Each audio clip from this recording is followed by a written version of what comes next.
Buenos días, buenas tardes, buenas noches. Bienvenidos a Poder y Plomo, esta serie de entrevistas que estamos teniendo con especialistas en materia de seguridad, justicia y geopolítica.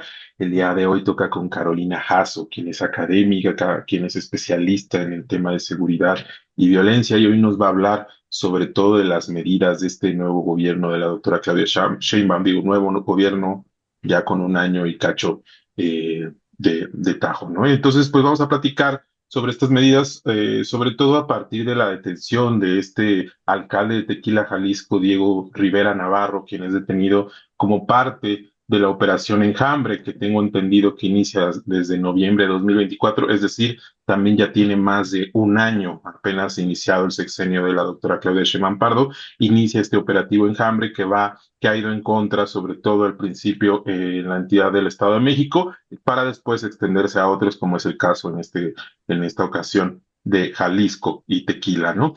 Cuéntanos un poquito en qué consiste estos operativos, Carolina, y cuáles son las implicaciones tanto a términos políticos como pues en términos judiciales, por supuesto. Ok, claro. Bueno, muchas gracias por la invitación, Pedro. Primero, como ya comentabas, decir esta detención es, digamos, como la pieza más reciente de esta operación Enjambre que ya se venía gestando desde varios meses atrás. Y sobre todo creo que lo que nos informa es que es un caso que condensa varios problemas, ¿no? Que sobre todo se presentan a nivel municipal que vale la pena ir desmenuzando.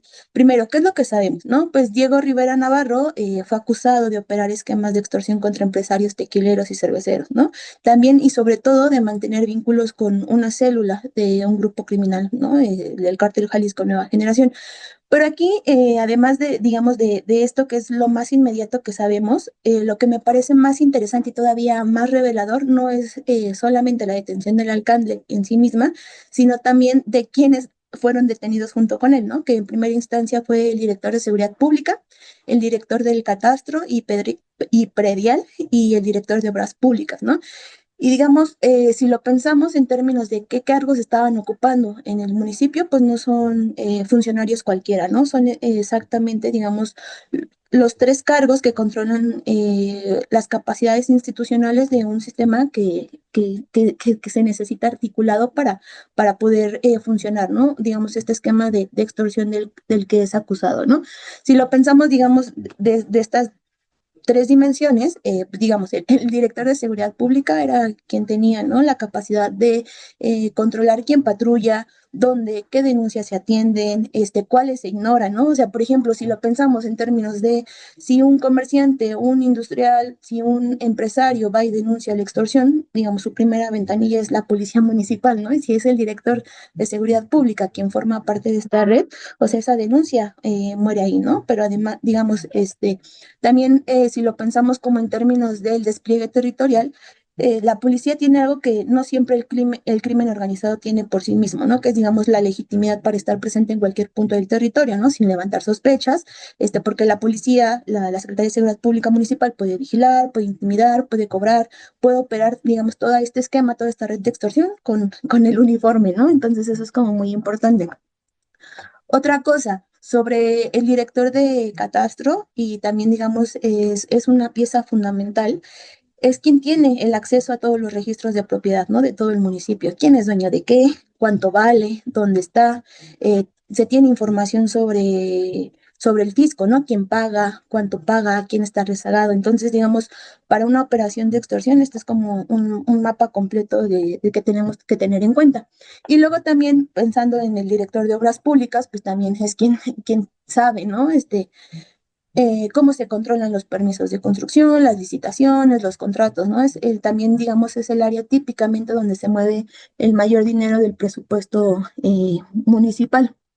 Entonces, digamos, ¿por qué es importante como esta lectura más allá de la figura del alcalde? Es porque en la literatura o en la discusión pública, digamos, sobre lo que está pasando a nivel de la captura de los municipios por el crimen organizado, este, se habla, ¿no? De que se requiere el acceso a las arcas públicas y al presupuesto. Y digamos, esto es parcialmente cierto. Este caso nos muestra que esto es parcialmente cierto, pero como explicación es insuficiente, ¿no? Digamos, si el objetivo únicamente fuera el dinero del presupuesto, bastaría con, no sé, capturar al tesorero, al propio alcalde, ¿no? Pero más bien, lo que vemos aquí es que no solamente es por el dinero, sino también por las capacidades institucionales del municipio, ¿no? O sea, sobre todo capacidad de información, capacidad para usar la fuerza, capacidad regulatoria, ¿no? Pensando también en el director de las obras públicas. Y entonces, pues aquí también pensamos que, digamos, esta idea de que el crimen organizado permea o captura a los municipios no solamente es para robarle, sino también pues toda la infraestructura institucional que está detrás, ¿no? Entonces, esto me parece como de entrada algo muy importante. Y digamos, algo que también habría que entender como de toda esta estrategia que se ha venido implementando durante el gobierno de Sheinbaum es como la atención a por qué los municipios, ¿no? Y digamos, porque desde hace varios años, pues ya se ha apuntado hacia entender que esta colusión se concentra fundamentalmente a nivel municipal, porque digamos es la estructura más débil, ¿no? Digamos la que está como a mayor expensas de no solamente ser capturado, sino de operar bajo estos esquemas de colaboración, ¿no? Entonces, eso es como muy importante. Y por eso es algo como que me parece central. Y entonces, digamos, este caso ya se venía observando algo que en los meses anteriores con la Operación Enjambre había ocurrido, ¿no? Y sobre todo, bueno, a mí me gusta, por ejemplo, utilizar como mucho para ordenar lo que pasa, es el marco teórico de un politólogo griego que se llama Stathis Kalibas, ¿no? Que utiliza como un esquema teórico para entender por qué ocurre la violencia en contextos de control territorial, ¿no? Y disputa por la soberanía. Entonces, precisamente algo que se observa es que a nivel municipal es la estructura de gobierno más cercana a la gente y es precisamente por eso que es también la más valiosa para quien quiere ejercer control sobre un territorio, ¿no? Entonces, lo que habíamos visto es que los actores armados necesitan los colaboradores locales para operar y estos colaboradores, si lo entendemos también a la luz de la operación Enjambre, pues no son simples subordinados, ¿no? Son frecuentemente alianzas para resolver, o sea, utilizan alianzas, ¿no? O sea, y dentro también de este esquema, pues operan una serie de factores como las rivalidades políticas, las disputas por los recursos, enemistades personales, y Enjambre pues está lleno de estos ejemplos, ¿no? Cuando se dieron las primeras detenciones del operativo Enjambre, pues ya empezamos a ver con mayor claridad esto, ¿no? Digamos, una de las detenciones que se dio en ese contexto fue la de María Elena Martínez Robles, que fue presidenta municipal de Amanalco en el Estado de México. Y entonces, digamos, pues lo que decían las investigaciones iniciales es que se había utilizado como el vínculo que tenía esta alcaldesa, esta presidenta municipal, con un grupo criminal para ordenar el asesinato de un síndico municipal, ¿no? Aquí tenía un conflicto político. Entonces, digamos aquí, lo que también nos permite entender como todo lo que deja ver el operativo Enjambre es que no siempre son las organizaciones criminales los actores principales, ¿no? O sea, las autoridades locales utilizan para eliminar rivales políticos, entonces también esto nos dice mucho de que la relación no es como la pensamos, o no es tan simple, ¿no?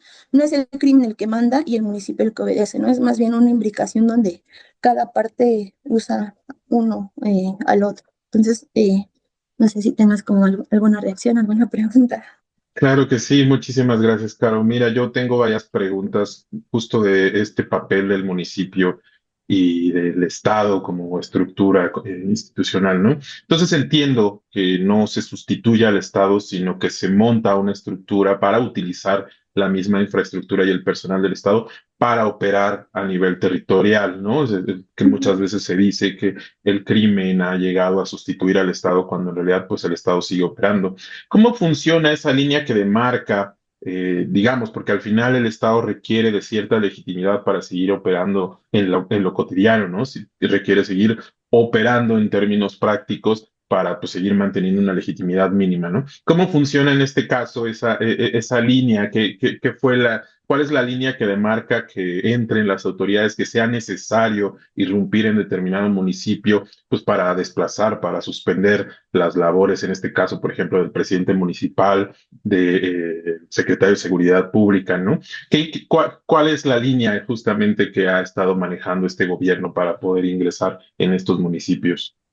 Sí, yo creo que, o sea, si lo pensamos como en términos de esta pregunta, yo considero que Enjambre como estrategia, como operativo, marca un punto de inflexión muy importante, ¿no? O sea, ha habido antecedentes, sí, por ejemplo, en algún momento, con los primeros operativos conjuntos, lo que se había hecho en el caso de Tamaulipas, había sido eh, intervenir las policías municipales porque se sabía que el crimen organizado las controlaba directamente, ¿no? Pero digamos, esta operación estaba como orientada hacia las policías municipales, entonces disolvían los cuerpos de policías municipales, entraba la policía estatal y bueno, aparentemente se solucionaba el problema, ¿no? Digamos, otro momento que se había dado era con el caso de Michoacán, el Michoacanazo, ¿no? Donde se tuvieron también a varios alcaldes, a varios presidentes municipales, pero algo que es muy diferente, por ejemplo, con el operativo Enjambre, es que se ve todo un despliegue de coordinación institucional y esto, pues, digamos, tiene anclajes en varios momentos. Primero, pues sabemos que existe el Sistema Nacional Anticorrupción, ¿no? Y derivado de esto, pues se les dotó a las fiscalías con capacidad para sancionar a los servidores públicos, ¿no? Entonces, digamos, si lo leemos como a la luz del operativo Enjambre, ahí hay un elemento clave.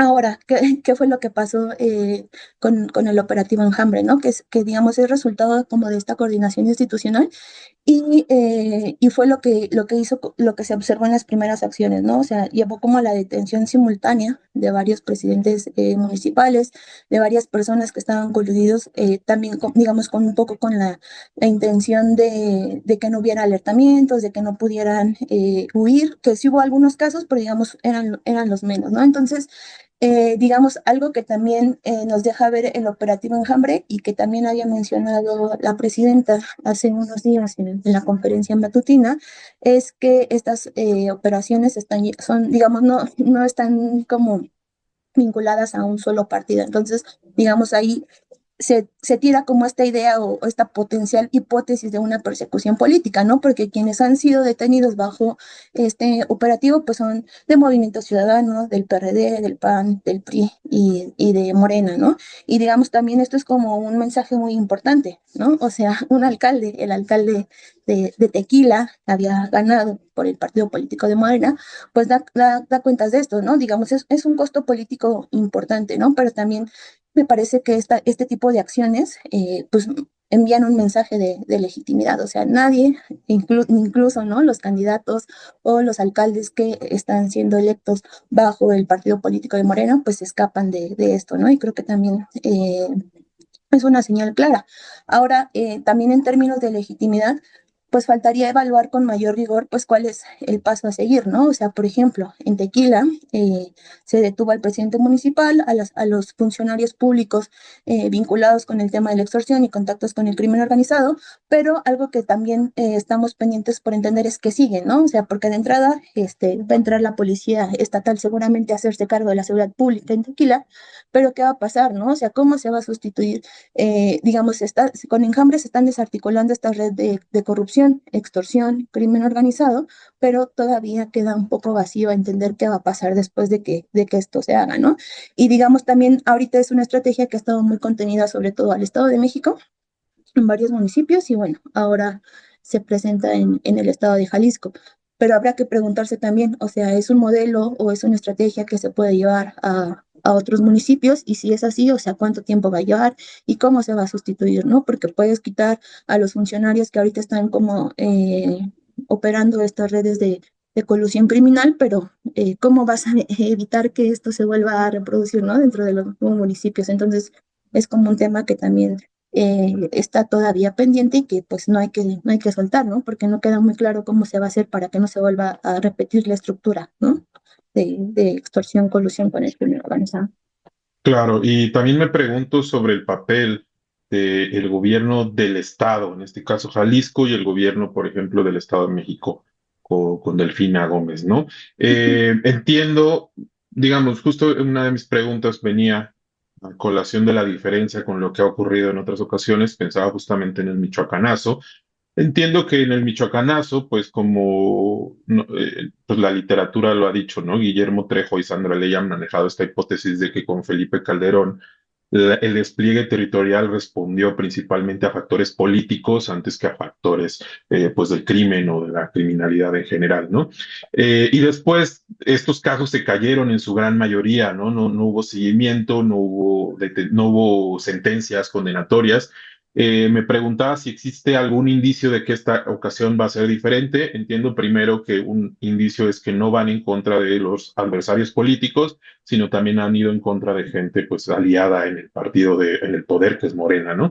Entonces esa sería una pregunta. Mi segunda pregunta sería, pues si se ha visto algo diferente en cómo se han llevado a cabo los casos a nivel judicial, ahora que ya tenemos otra corte, ¿no? Y que en teoría para esto era la otra corte. Sí, yo creo que sí, Enjambre marca un punto de inflexión, lo hace diferente y digamos aquí el giro es que no repite ninguna de las lógicas que habíamos visto antes, ¿no? O sea, con los operativos en Tamaulipas, con el propio Michoacanazo, ¿no? No es, digamos, no es un golpe mediático, está sustentado judicialmente, ¿no?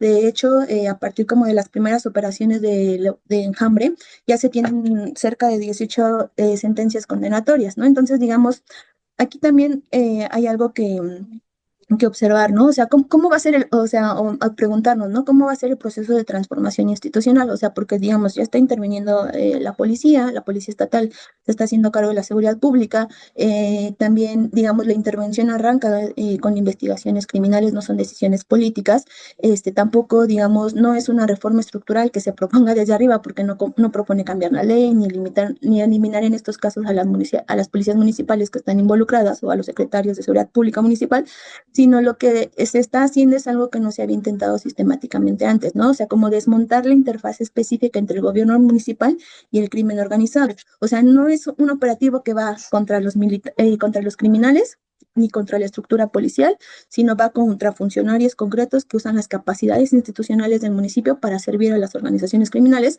o también, digamos, para hacer uso de las propias estructuras institucionales para fines personales, ¿no? Como en el caso del alcalde de Tequila, ¿no? Entonces, esto me parece que sí es algo muy importante y también es muy distinto del Michoacanazo, porque ahí se cayeron muchos casos, o sea, no había este sustento, ¿no? Para poder llevar el proceso penal y esto es algo que sí es muy distinto, ¿no? Aquí ya estamos viendo que en un plazo corto inmediato, pues están emitiendo sentencias, ¿no? Y eso, digamos, ya de entrada marca un punto de inflexión muy importante. Entonces, eh, como que, digamos, esta sería como una primera impresión.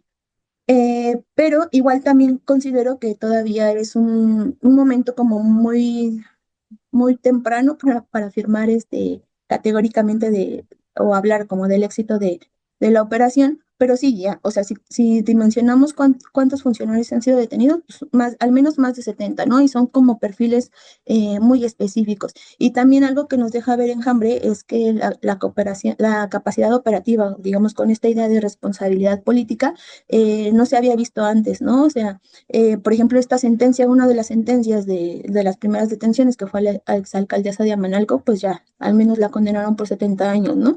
Y entonces, pues ya en un plazo relativamente corto, pues estamos viendo cómo se está dando la cadena completa, o sea, investigación, detención, proceso, sentencia, y sí está funcionando, ¿no?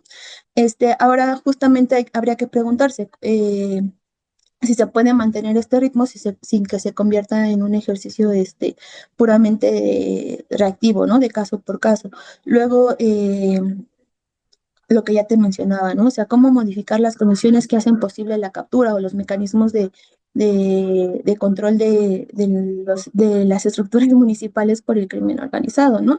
También pensar, por ejemplo, qué se va a hacer en el caso de las instituciones de seguridad pública que operan bajo estos esquemas, ¿no? O sea, ¿cuáles van a ser los mecanismos de selección y control de policías municipales? O sea, ¿cómo se va a garantizar que las finanzas municipales no sean opacas? ¿Cómo se va a evitar o cómo se van a reestructurar los órganos internos de control para que de verdad exista transparencia, ¿no? Y digamos, esto es como algo muy importante, o sea, por ejemplo, en el caso de Tequila, algo que se había visto es que cuando el alcalde hizo su declaración patrimonial, había dicho, ¿no? Que recibió un salario muy bajo, incluso había como información reservada respecto de su declaración patrimonial, ¿no? Y digamos, ya desde ahí había una señal de alerta, ¿no? De que algo estaba pasando y, digamos, no hubo consecuencia alguna, ¿no? En ese momento. Entonces, esto también nos deja ver un poco de lo precario que son los controles institucionales a nivel municipal, ¿no? Entonces, pues habrá que ver. Sobre todo, también una pregunta que me parece relevante es, como ya te decía, ¿no? Enjambre ha operado en el Estado de México y en Jalisco, pero pues también se habla de que al menos 75, por ejemplo, de los 125 municipios que hay en Michoacán están funcionando bajo esquemas de colusión con el crimen organizado, ¿no? O sea, ¿qué hacer ante esta cantidad de municipios que operan bajo estos esquemas de colusión? Y aquí algo que me parece muy importante mencionar es que también hay que hacer como análisis más finos, ¿no? Generalmente se tiende a posicionarse como en los extremos. Se habla como de captura criminal de los municipios, ¿no? O algo así cuando no existe tal cosa, ¿no? Lo que vemos pues es como un, un continuo, ¿no? O sea, no hay poder, no hay control total del Estado, pero tampoco hay control criminal total, ¿no? O sea, son como combinaciones con varios vintos, ¿no? Entonces también creo que desprendernos un poco de estas categorías del régimen criminal o del control total criminal, pues nos dejan ver claramente cómo se están tejiendo redes con distintos grados, ¿no? De colusión ahí. Entonces, Claro. esto es como algo que reflexionar al respecto. Eh, Hacías mención varias ocasiones a este antecedente de los operativos, por ejemplo, en Tamaulipas, que ocurren en contra de las autoridades municipales desde por lo menos 2003, ¿no? Desde 2003 ya se estaba viendo que las autoridades federales sustituían parcial, totalmente, de manera temporal a las policías con la finalidad, pues justo de desplazar esas policías que se consideraban ya coludidas con el narcotráfico, ¿no?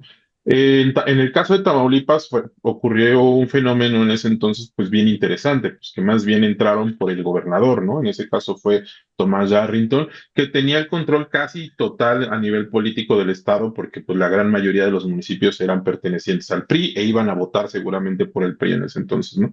Entonces ahí sí se vio como una escala, una escala de arriba hacia abajo, ¿no?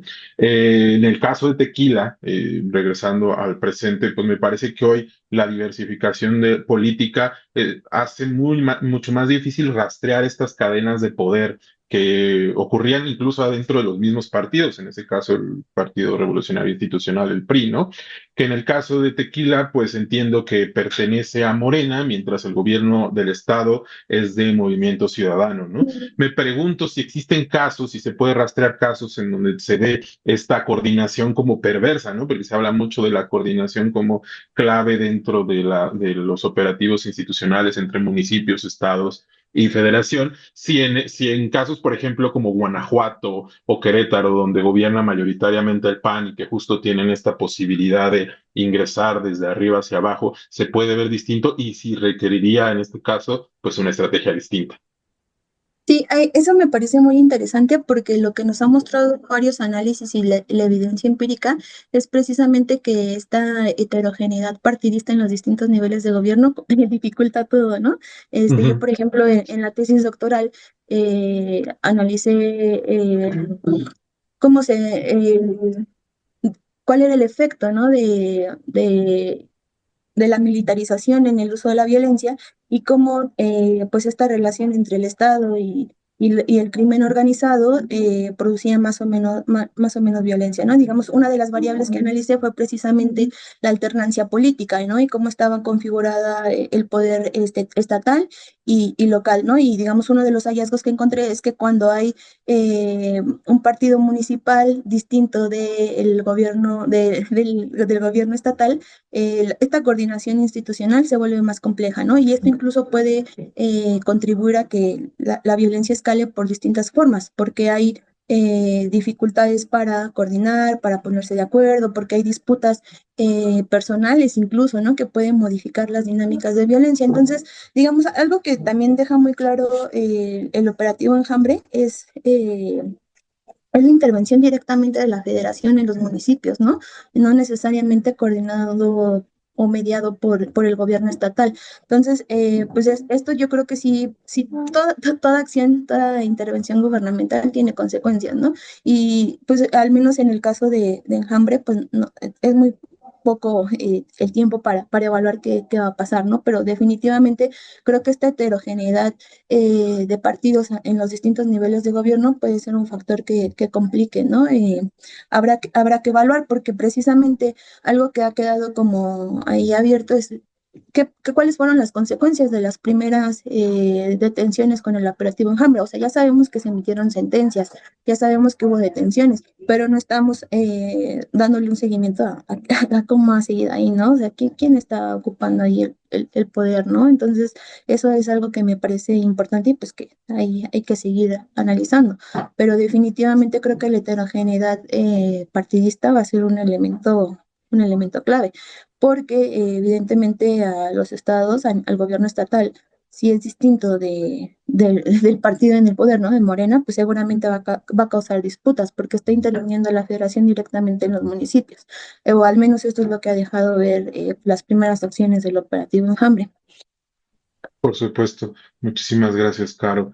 Yo en realidad pienso que a lo mejor puede ser un poco al revés, ¿no? Que Ok, si en este caso los gobiernos los gobiernos municipales que no pertenecen a los gobiernos estatales, parece que están, entre comillas, menos protegidos desde un punto de vista criminal también, ¿no? O sea, es decir, es más fácil irse en contra de los municipios que no pertenecen al partido en el poder a nivel del Estado. ¿No? Es también una hipótesis, por supuesto, ¿no? Pero, o sea, justamente por esta cuestión en la cual eh, pueden tener una coordinación perversa, repito esta palabra porque me parece bastante interesante, una coordinación perversa entre el nivel de gobierno, estado y municipio, en donde al pertenecer al mismo partido, pues seguramente buscarán proteger esos intereses partidistas, ¿no?